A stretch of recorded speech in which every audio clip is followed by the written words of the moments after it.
And we pay for these investments in our future by finally making the wealthiest and biggest corporations begin to pay their fair share. Just begin.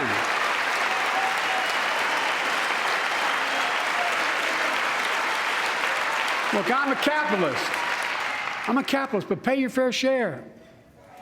I think a lot of you at home agree with me and many people that you know.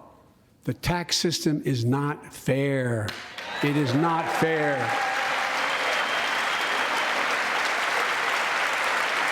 Look, the idea that in 2020, 55 of the largest corporations in America, the Fortune 500, made $40 billion in profits and paid zero in federal taxes? Zero? Folks, it's simply not fair.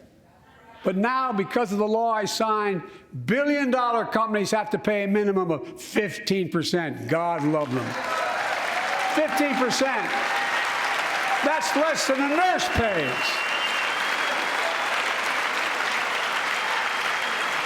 And I need to be crystal clear. I said at the very beginning, under my plans, as long as I'm president, nobody earning less than $400,000 will pay an additional penny in taxes. Nobody, not one penny.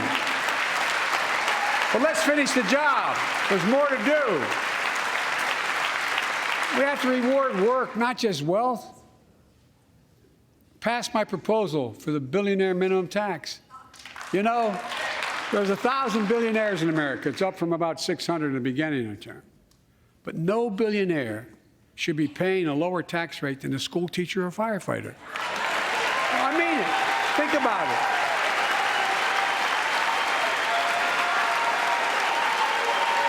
I mean, look.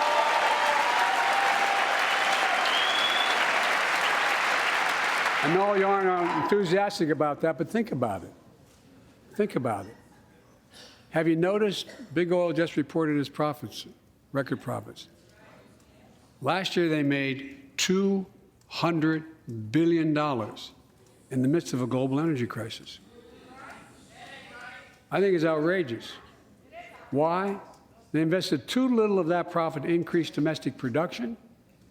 And when I talk to a couple of them, they say, well, we're afraid you're going to shut down all the oil wells, all the oil refineries anyway, so why should we invest in them?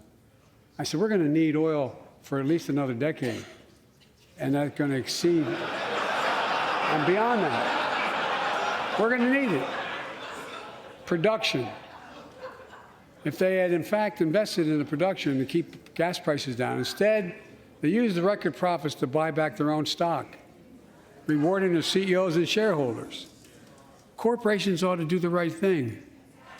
That's why I propose we quadruple the tax on corporate stock buybacks and encourage long-term investments. They'll still make considerable profit. Let's finish the job and close the loopholes that allow very wealthy to avoid paying their taxes. Instead of cutting the number of audits for wealthy taxpayers, I just signed a law to reduce the deficit by $114 billion by cracking down on wealthy tax cheats. That's being fiscally responsible. In the last 2 years, my administration has cut the deficit by more than $1.7 trillion, the largest deficit reduction in American history.